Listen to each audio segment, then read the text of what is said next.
Hello student, তোমরা যারা ক্যালকাটা ইউনিভার্সিটির আন্ডারে ফিফথ সেমিস্টারের ছাত্রছাত্রী আছো এবং তোমাদের ইতিহাস সাবজেক্টটা পাস কোর্সে আছে, তোমাদের জন্য আজকের ক্লাসটা খুবই গুরুত্বপূর্ণ।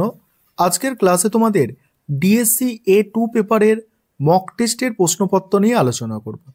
তোমাদের সম্পূর্ণ সিলেবাসের মধ্যে থেকে বাছাই করা প্রশ্নগুলো এই মক টেস্টের প্রশ্নপত্রে রাখা হয়েছে এবং আশা রাখি এই মক টেস্টের প্রশ্নপত্র থেকে তোমরা 60% থেকে 70% প্রশ্ন কমন পাবে। কারণ বিগত বছরগুলিতে দেখেছো যে তোমাদের মক টেস্টের প্রশ্ন আমি দিয়েছি, সেখান থেকেই তোমরা পরীক্ষায় বেশিরভাগ প্রশ্ন কমন পেয়েছো। তাহলে মক টেস্টের প্রশ্নপত্রটা দেখে নাও। দেখো, তোমাদের ফুল মার্কস হচ্ছে 65 এবং তোমাদের 5 নম্বরের প্রশ্ন 3টে অ্যান্সার করতে হয়, 15 নম্বর টোটাল। এবং 5 নম্বরের প্রশ্ন যে কটা থাকে দেখে নাও। আমি এখানে যে প্রশ্নগুলো রেখেছি দেখো, ফরাসি বিপ্লবের সামাজিক কারণ কি ছিল। পরের প্রশ্ন, রক্ত লৌহের নীতিকে তুমি কিভাবে ব্যাখ্যা করবে, 2 নম্বর প্রশ্ন।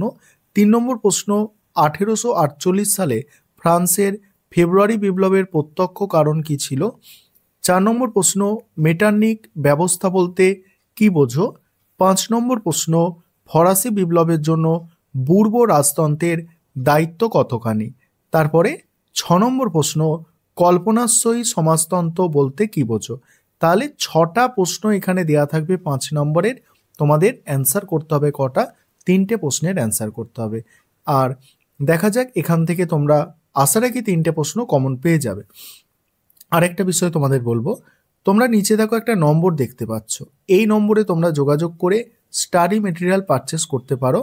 আমাদের এই সাবজেক্টের ওপরে স্টাডি মেটেরিয়াল রেডি আছে। তোমাদের যাদের স্টাডি মেটেরিয়াল পারচেস করার দরকার আছে, নিচে যে নম্বরটা দেখতে পাচ্ছ এই নম্বরে যোগাযোগ করে স্টাডি মেটেরিয়ালটা পারচেস করে নিতে পারো।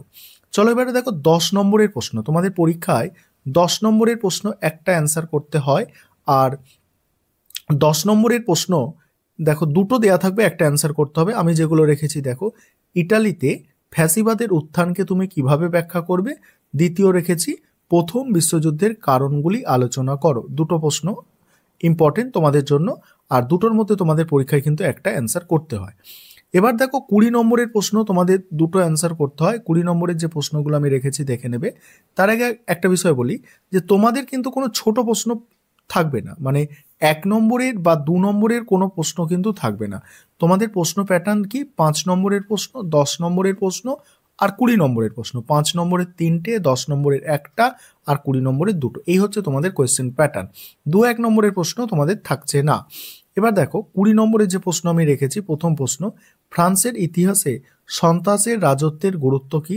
পরের প্রশ্ন, ইটালির ঐক্য আন্দোলন সম্পর্কে একটি প্রবন্ধ লেখো। তারপরের প্রশ্ন আছে, ইংল্যান্ডের শিল্প বিপ্লব প্রথম শুরু হয়েছিল কেন।